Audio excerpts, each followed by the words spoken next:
Hello दोस्तों, मैं देवेंद्र कुमार आपका महावीर एजुकेशनल पार्क चैनल पर स्वागत करता हूं।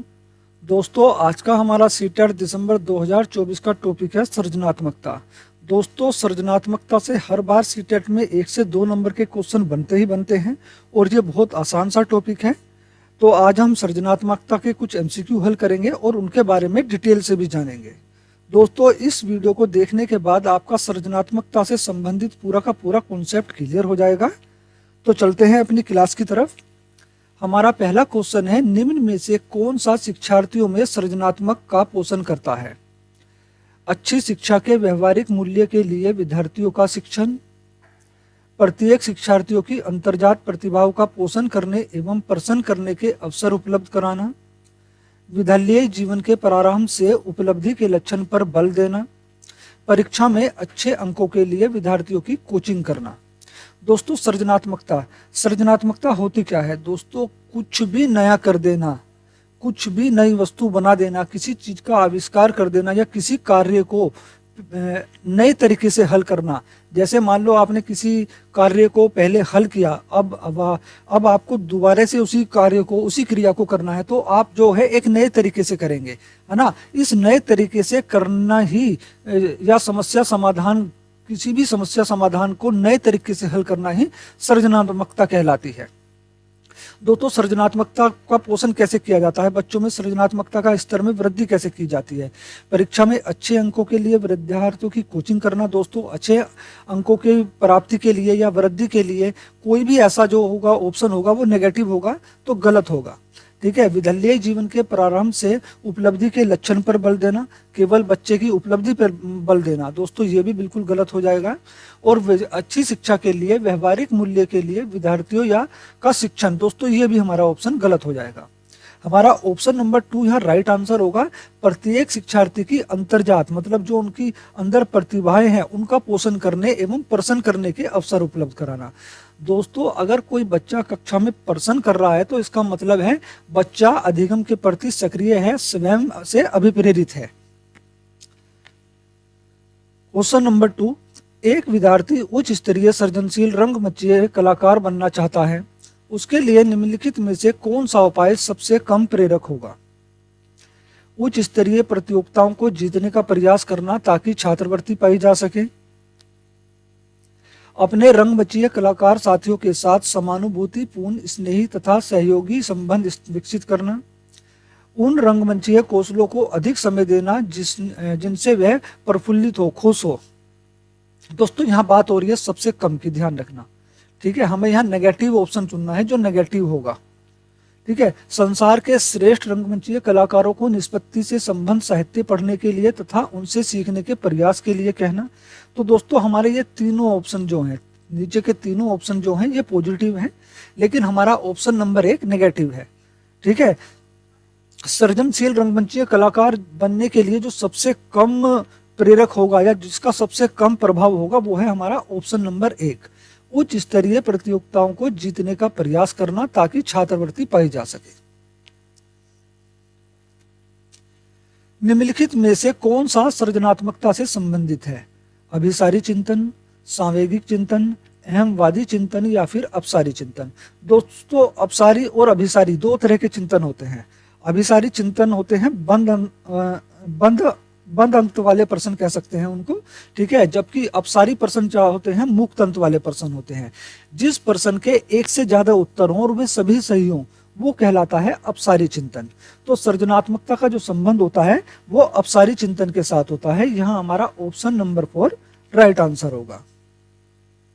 दोस्तों, पॉल टॉरेंस, ध्यान रखना, पॉल टॉरेंस ने सृजनात्मकता के 84 गुण बताए हैं। कितने? 84 गुण।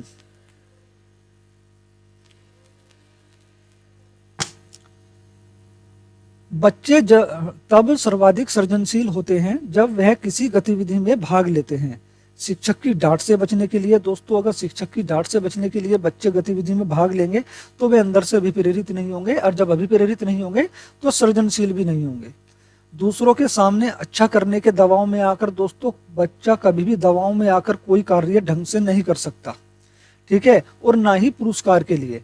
जब बच्चे स्वयं से प्रेरित होंगे तो वे किसके द्वारा होंगे? अपनी रुचि से होंगे, अपनी खुशी से होंगे। ठीक है, तो यहाँ हमारा ऑप्शन नंबर 3 राइट आंसर होगा, अपनी रुचि से। जब शिक्षार्थियों को समूह में किसी समस्या पर चर्चा का अवसर दिया जाता है, तब उनके सीखने का वक्र बेहतर होता है, स्थिर होता है, अवनत होता है या फिर समान होता है। तो दोस्तों देखो क्वेश्चन पढ़ो, जब शिक्षार्थियों को समूह में किसी समस्या पर चर्चा करने का अवसर दिया जाता है तो उनके सीखने का वक्र या उनके सीखने का स्तर बेहतर होता है। ठीक है, यहाँ हमारा ऑप्शन नंबर 1 राइट आंसर होगा। कक्षा में सृजनात्मक और प्रतिभाशाली बच्चों के लिए आवश्यक हस्तक्षेप निर्भर करता है उन्हें अतिरिक्त समय दिए जाने पर? नहीं। उनके प्रति स्नेही होने के संदर्भ पर? दोस्तों किसी भी बच्चे के प्रति शिक्षक को जो है स्पेशल से अपना कोई समय नहीं देना होता। ठीक है, और ना ही किसी बच्चे के प्रति संवेदनशीलता दिखानी होती है स्पेशल किसी बच्चे के लिए। ठीक है, उन्हें अन्य बच्चों को पढ़ाने की जिम्मेदारी देने पर?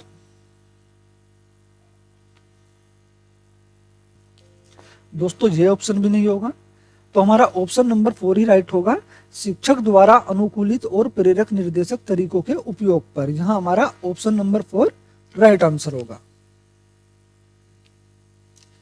अलग अलग सोच वाले पैटर्न उन बच्चों की पहचान करते हैं जो डिसलेक्सिक हैं, सृजनात्मक हैं, प्रत्याशी हैं या फिर विकलांग है। दोस्तों अलग अलग सोच वाले, अभी मैंने कहा ना, किसी भी समस्या का समाधान अगर बच्चा अलग अलग तरीके से करता है, किसी भी समस्या का समाधान बच्चा अलग अलग तरीके से करता है, तो वो क्या कहलाती है?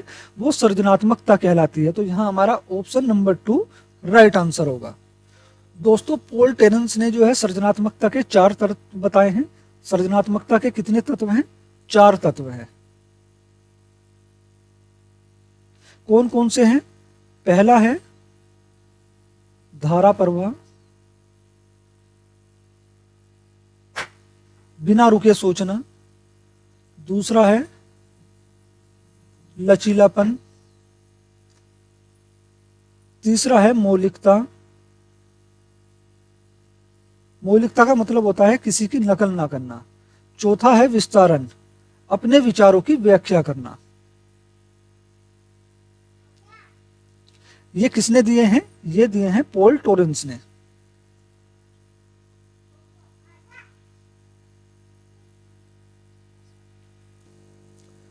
हमारा अगला क्वेश्चन है दोस्तों,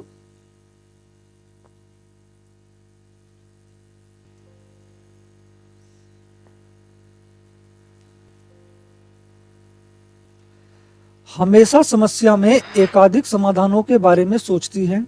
इनमें से काफी समाधान मौलिक होते हैं। रूही किन गुणों का प्रदर्शन कर रही है? दोस्तों रूही क्या है? हमेशा समस्या के एकाधिक, एकाधिक का मतलब होता है एक से अधिक समाधानों के बारे में सोचती है।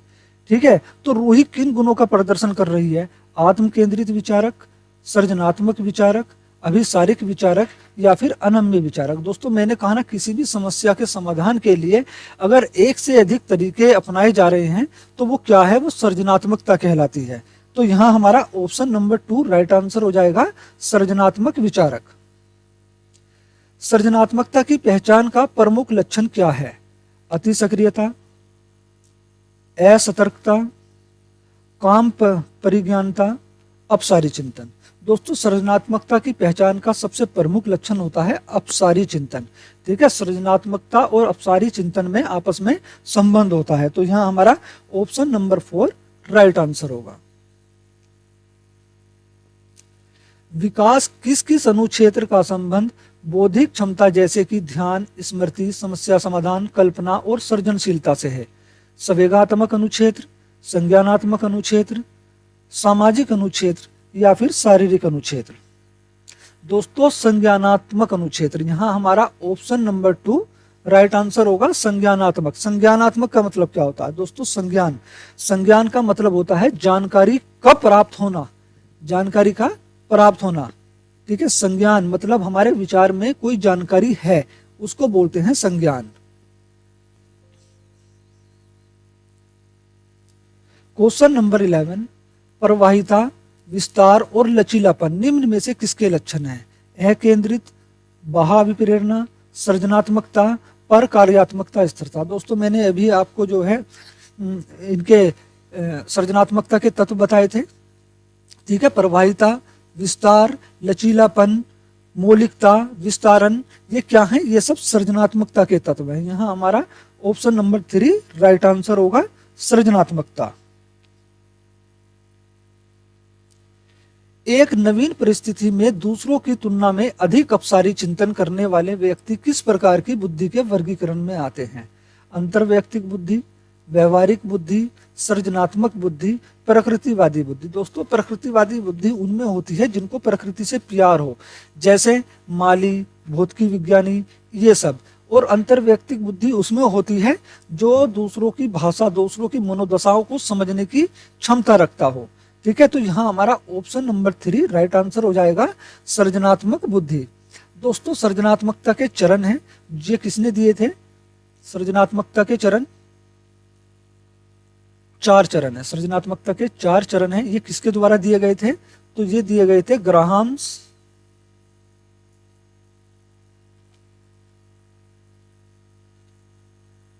वाल्स और कॉफमैन।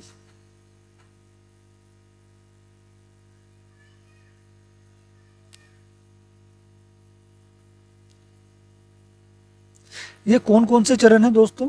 पहला है आयोजन,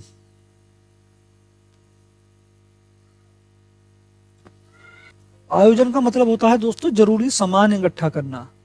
दूसरा है उद्भवन, इसका मतलब होता है दोस्तों कि चिंतन जो है बिना इस अवस्था के हो ही नहीं सकता है ना। कोई भी चिंतन या कोई भी सोच जब केवल मानसिक स्तर पर चल रही हो, हमारे मन में चल रही हो, लेकिन उसके बारे में हम अभी जो है कोई कार्य ना कर रहे हो, बस अभी उसके बारे में हमारे मस्तिष्क में चल रही है वो सोच, उसको बोलते हैं उद्भवन। तीसरा है जागृति, जागृति का मतलब होता है दोस्तों जब दिमाग की बत्ती चल जाए, ठीक है, एकदम से कोई आइडिया आ जाए, ठीक है, अचानक से मंजिल का मिलना, अचानक से रास्ता मिलना, ये जागृति है। और चौथा है सत्यापन, सत्यापन या मूल्यांकन भी कहते हैं, ठीक है। यह पता करना कि बनाया गया नियम या वस्तु हमारे अनुरूप है या नहीं, जिसके लिए हमने उसको बनाया है, ठीक है, ये होता है सत्यापन। तो दोस्तों सृजनात्मकता के 4 चरण हैं, ये किसने दिए हैं? ये ग्राहम वाल्स ने दिए हैं और कॉफमैन ने दिए हैं। पहला है आयोजन, दूसरा है उद्भवन, तीसरा है जागृति, चौथा है सत्यापन या मूल्यांकन।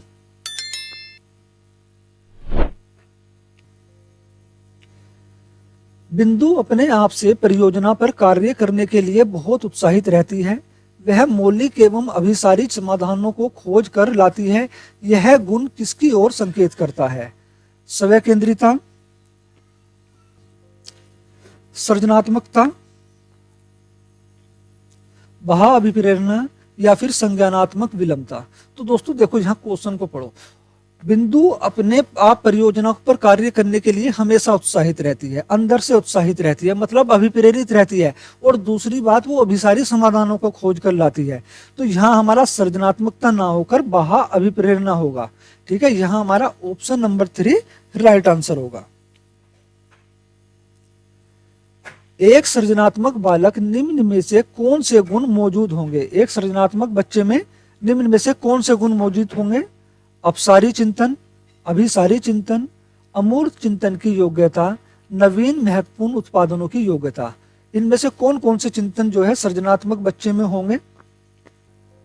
दोस्तों जो सृजनात्मकता के गुण होते हैं बच्चे में, वो अपसारी चिंतन भी होता है, अमूर्त चिंतन की योग्यता भी होती है। अमूर्त का मतलब होता है दोस्तों जिस वस्तु को वो देख भी ना पाया हो या देख ना पा रहा हो, मतलब अपने मन में ही कल्पना करके उसके बारे में चिंतन करना अमूर्त चिंतन कहलाता है। और नवीन महत्वपूर्ण उत्पादनों की योग्यता, कुछ भी नया बना देना, कुछ भी नया कर देना, ये सब किसके गुण है? ये सब सृजनात्मकता के गुण है। तो हमारा पहला, तीसरा, चौथा, ठीक है, ये तीनों जो है हमारे राइट ऑप्शन होंगे। तो किसमें है ये हमारे? पहला, तीसरा, चौथा। तो यहाँ हमारा option number C right answer होगा, पहला, तीसरा, चौथा। दोस्तों सृजनात्मकता के कुछ और भी गुण हैं, जैसे परंपरा से अलग जाने की योग्यता, बारीकी पर ध्यान देखने की योग्यता, जिज्ञासु स्वभाव,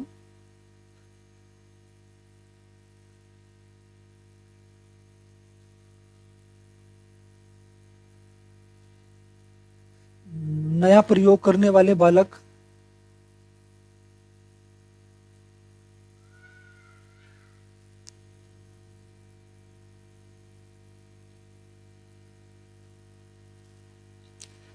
परंपरा से अलग जाने की योग्यता, परंपरा से अलग जाना,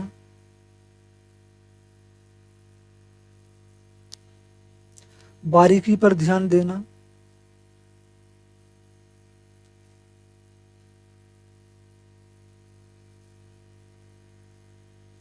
ये सब क्या है दोस्तों? ये सब सृजनशील बच्चे के गुण हैं। हमारा अगला क्वेश्चन है, शिक्षक बच्चों को विभिन्न रंगों वाली चिकनी मिट्टी देकर कहती है कि उनके मन में जो आता है वह बनाए। इसके माध्यम से वह बच्चों में रिक्त स्थान को बढ़ावा देना चाहती है। किसको बढ़ावा देना चाहती है? सृजनात्मकता, रटना, असहयोग या अनुशासनहीनता। तो दोस्तों सृजनात्मकता, क्योंकि उनके मन में जो भी कुछ आए बच्चे चिकनी मिट्टी से वही चीज बनाएंगे, यानी कुछ अलग बनाएंगे, नया करेंगे। तो यहाँ हमारा ऑप्शन नंबर 1 राइट आंसर होगा, सृजनात्मकता। निम्नलिखित में से किसके द्वारा समस्या समाधान में अवरोध पैदा होने की संभावना है? अवरोध, प्रकार्यात्मक स्थिरता, संज्ञानात्मक, अपसारी चिंतन, विमर्शात्मक लेखन।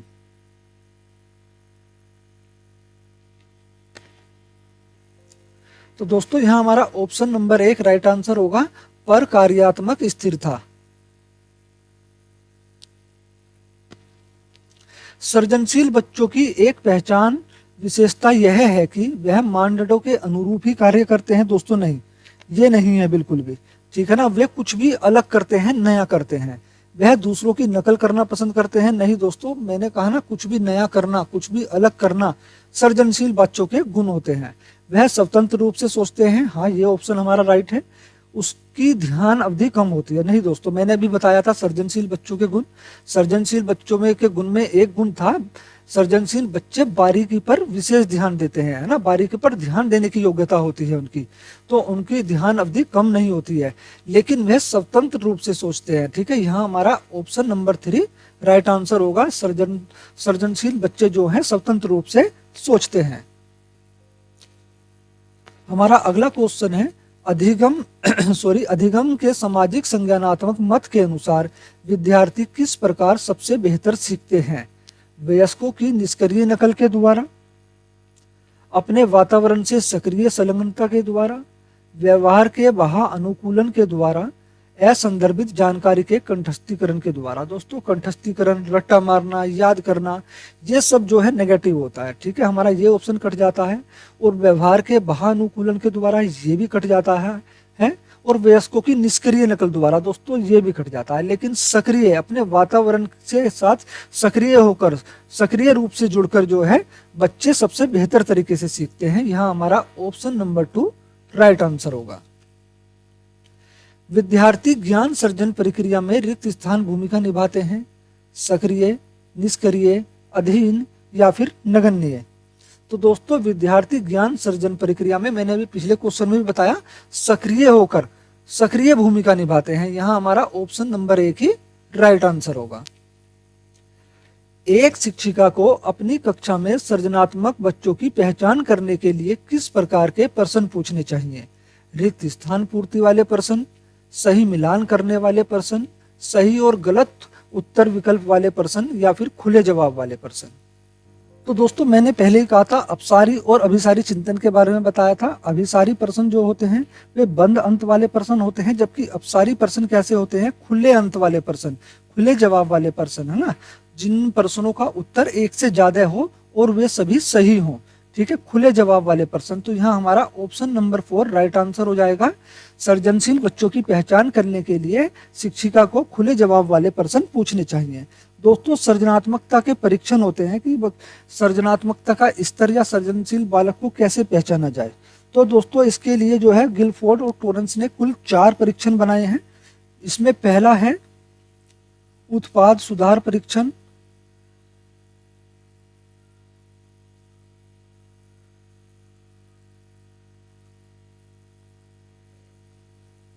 दोस्तों इसमें क्या होता है, पहले से और अच्छा करना या पहले से ही बने किसी उत्पाद को और बेहतर तरीके से बनाना उत्पाद सुधार परीक्षण कहलाता है। दूसरा है दोस्तों टीन के डिब्बे से परीक्षण,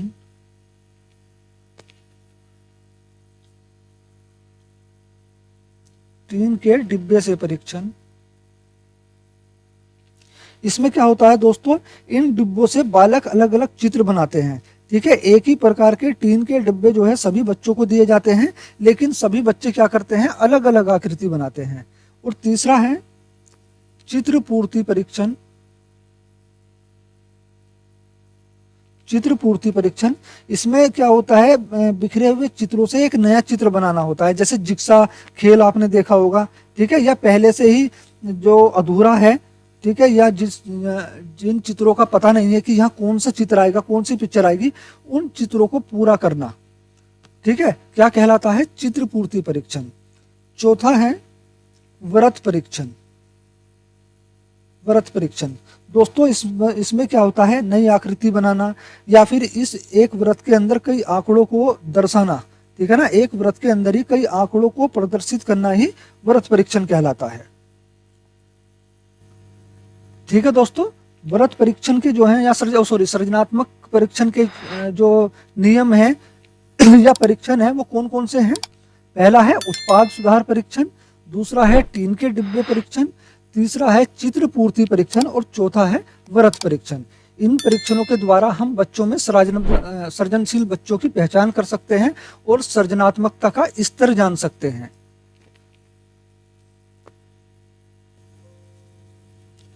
हमारा अगला क्वेश्चन है दोस्तों, सृजनात्मकता का विकास करने में कौन सा कार्य सहायक नहीं है। यहां ध्यान रखना, नहीं है। कविता पूरी करना, चित्र पर आधारित मौखिक अथवा लिखित वर्णन करना, प्रश्नों के उत्तर लिखना, अधूरी कहानी पूरा करना। तो दोस्तों इसका ऑप्शन नंबर जो है 3 ही राइट है, मैंने लिखा हुआ भी है, प्रश्नों के उत्तर लिखना। ठीक है, जो सहायक नहीं है सृजनात्मकता के लिए, सृजनात्मकता के विकास के लिए, सृजनशील बालकों में सृजनशीलता की वृद्धि करने के लिए जो कार्य सहायक नहीं है वो है प्रश्नों के उत्तर लिखना। यहाँ हमारा ऑप्शन नंबर 3 ही राइट आंसर होगा। हमारा अगला क्वेश्चन है, एक बालक सामान्य वस्तु के नए नए प्रयोग करता है, यह दर्शाता है सृजनशीलता, मंद बुद्धि, तीव्र बुद्धि या फिर औसत बुद्धि। दोस्तों मैंने बताया है ना, कुछ भी नया करना या नए नए किसी समस्या का समाधान किसी नए तरीके से करना, कुछ नया बना देना, क्या कहलाता है, सृजनशीलता कहलाता है। तो यहाँ हमारा ऑप्शन नंबर 1 राइट आंसर होगा, सृजनशीलता। सृजनात्मकता संबंधित है अपसारी चिंतन से, अभिसारी चिंतन से, कल्पनात्मक चिंतन से या फिर सबली चिंतन से। तो दोस्तों सृजनात्मकता का जो संबंध होता है वो अपसारी चिंतन से होता है या फिर खुले अंत वाले, ठीक है ना, खुले अंत वाले प्रश्नों के साथ होता है, क्योंकि खुले अंत वाले प्रश्न जो होते हैं वे अपसारी प्रश्न कहलाते हैं। यहाँ हमारा ऑप्शन नंबर 1 राइट आंसर होगा। सृजनात्मक परीक्षणों में किन भारतीयों का परीक्षण प्रसिद्ध है, जलोटा और भाटिया, मुर्रे और मोर्गन, बाकर मेहंदी और पासी, वर्मा और श्रीवास्तव। दोस्तों हमारा यहाँ इस क्वेश्चन का जो आंसर होगा वो होगा ऑप्शन नंबर 3 बाकर मेहंदी और पासी। निम्नलिखित में से कौन सा सृजनात्मक का तत्व नहीं है, सामंजस्य, दूसरों के विचारों में परिवर्तन करना, समस्याएं ना सुलझाना, तत्कालिक स्थिति से परे जाने की योग्यता। तो दोस्तों इसमें आप देख रहे होंगे बिल्कुल एकदम क्लियर है, ठीक है ना। तत्कालिक स्थिति मतलब दोस्तों एक परंपरा से अलग जाने की योग्यता जो होती है, ये तो सृजनात्मकता का तत्व होता है। दूसरे के विचारों में परिवर्तन करना भी सृजनात्मकता का तत्व है और सामंजस्य भी, ठीक है। लेकिन समस्याएं ना सुलझाना यह सृजनात्मकता का तत्व नहीं है, जबकि सृजनात्मकता के अकॉर्डिंग जो है बच्चा समस्या समाधान के दौरान नए नए तरीके अपनाता है। तो हमारा ऑप्शन नंबर 3 ही राइट आंसर होगा, समस्याएं ना सुलझाना सृजनात्मकता का तत्व नहीं है। सृजनात्मकता की पहचान होती है पुराने व्यवहार से, नवीन रचना या उत्पादन से, संगीत से, चित्रकला से। तो दोस्तों सृजनात्मकता की जो पहचान होती है वो नवीन रचना या नवीन उत्पादन से होती है। यहाँ हमारा ऑप्शन नंबर 2 राइट आंसर होगा। विज्ञान एवं कला प्रदर्शनियां, संगीत एवं नृत्य प्रस्तुतियां तथा विद्यालय पत्रिका निकालना रिक्त स्थान के लिए है, शिक्षार्थियों को सृजनात्मक मार्ग उपलब्ध कराने के लिए, विभिन्न व्यवसायों के लिए विद्यार्थियों को प्रशिक्षित करने, विद्यालयों का नाम रोशन करने के लिए, या फिर अभिभावकों को संतुष्ट करने के लिए। तो दोस्तों इसका आपको क्लियर ही हो रहा होगा, है ना। शिक्षार्थियों को सृजनात्मक मार्ग उपलब्ध कराने के लिए, यहां हमारा ऑप्शन नंबर 1 राइट आंसर होगा। नवीन विचार या सृजन उत्पादन व मौलिक चिंतन आवश्यक गुण है। किसका गुण है? ये सारे किसके गुण हैं? बुद्धिमत्ता के, सृजनात्मकता के, सामाजिकता के, या फिर इनमें से कोई नहीं। तो दोस्तों ये सभी गुण सृजनात्मकता के हैं। यहाँ हमारा ऑप्शन नंबर 2 राइट आंसर होगा। निम्न में से कौन सा कथन सही नहीं है? हमको नेगेटिव जो है ऑप्शन चुनना है। सृजनशीलता किसी भी कला में मौलिकता होती है। सृजनशीलता के लिए चिंतन आवश्यक नहीं है। सृजनशीलता किसी किए गए काम का एक नया परिणाम होती है, बिल्कुल होती है। सृजनशीलता में समाज या किसी समूह के लिए उपयोगिता होनी चाहिए, बिल्कुल होनी चाहिए। और सृजनशीलता जो होती है किसी भी कला में मौलिकता होती है, ये भी बिल्कुल सही है। लेकिन सृजनशीलता के लिए चिंतन आवश्यक नहीं है, सोचना तर्क करना आवश्यक नहीं है। दोस्तों बिल्कुल गलत जवाब, और हमको जो है गलत ही जवाब चुनना है। तो हमारा ऑप्शन नंबर 2 ही राइट आंसर होगा। अगर आपने अभी तक वीडियो को लाइक या शेयर नहीं किया है तो प्लीज वीडियो को लाइक और शेयर जरूर करिएगा। अगर वीडियो अच्छी लग रही हो तो प्लीज दूसरों के साथ शेयर करके उनको कहिएगा कि चैनल को जरूर सब्सक्राइब करें, क्योंकि हमारे महावीर एजुकेशनल पार्ट चैनल पर आपको सभी प्रकार के कंपटीशन की प्रैक्टिस कराई जाती है। इस लिहाज से आपकी किसी भी कंपटीशन की प्रैक्टिस के लिए हमारा महावीर एजुकेशनल पार्क चैनल जो है आपकी काफी हेल्प करेगा। तो दोस्तों यहाँ हमारा ऑप्शन नंबर 3 राइट आंसर होगा, तार्किकता। देखो तार्किकता जरूरी है सृजनात्मकता में, लेकिन यहाँ कह क्या रहा है? टॉयलेट सृजनात्मकता परीक्षण द्वारा किस तत्व का मापन नहीं होता? तो तार्किकता का नहीं होता। निम्नलिखित में से कौन सा सृजनात्मकता का तत्व नहीं है? लचीलापन। दोस्तों बिल्कुल लचीलापन तो सृजनात्मकता का तत्व है। स्मृतिकरण ये नहीं हो सकता। धारा प्रवाहिता भी होता है, मौलिकता भी होता है, लेकिन स्मृतिकरण जो है सृजनात्मकता का तत्व नहीं होता। तो यहाँ हमारा ऑप्शन नंबर 2 ही राइट आंसर होगा। सृजनात्मकता एवं बुद्धि के सह संबंध के बारे में निम्न में से कौन सा कथन सही है? व्यक्ति जितना अधिक बुद्धिमान होता है उतना ही अधिक सृजनात्मक होता है। दोस्तों ऐसा नहीं है कि व्यक्ति जितना बुद्धिमान होगा उतना ही सृजनात्मक होगा। ठीक है, जरूरी नहीं है कि हर जो बच्चा सृजनात्मक है वो बुद्धिमान हो, ऐसा जरूरी नहीं है। ऐसा होता है लेकिन जरूरी नहीं है। ठीक है, तो हमारा ये ऑप्शन कट जाता है। बुद्धि परीक्षणों द्वारा सृजनात्मक का सही मापन हो सकता है? नहीं दोस्तों। सृजनात्मक होने के लिए प्राय औसत से अधिक बुद्धि होनी चाहिए, ये हो सकता है। बुद्धि परीक्षणों एवं सृजनात्मक के परीक्षणों की विषय वस्तु में कोई अंतर नहीं होता। बुद्धि परीक्षणों एवं सृजनात्मक के परीक्षणों की विषय वस्तु में कोई अंतर नहीं होता। तो दोस्तों मैं इस क्वेश्चन का जो आंसर है वो आपको हमें बताना है। ठीक है, ये क्वेश्चन आपका होमवर्क है, तो इसका आंसर आप हमें कमेंट करके जरूर बताइएगा। हमारा अगला क्वेश्चन है, सृजनात्मक मुख्यतः नवीन रचना या उत्पादन में होती है। उपरोक्त कथन किसका है? स्टेन का, जेम्स ड्रेवर का, कोल का, या फिर क्रो एंड क्रो का? तो दोस्तों ये कथन है जेम्स ड्रेवर का। यहाँ हमारा ऑप्शन नंबर 2 राइट आंसर हो जाएगा, जेम्स ड्रेवर ने कहा है कि सृजनात्मकता मुख्यतः नवीन रचना या उत्पादन में होती है।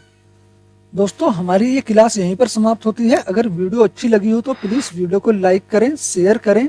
साथ में जो लोग चैनल पर नए हैं वो प्लीज चैनल को सब्सक्राइब करके बेल आइकन प्रेस कर लें, क्योंकि हमारे महावीर एजुकेशनल पार्क चैनल पर आपको सभी कंपटीशन की प्रैक्टिस कराई जाती है। वीडियो देखने के लिए धन्यवाद।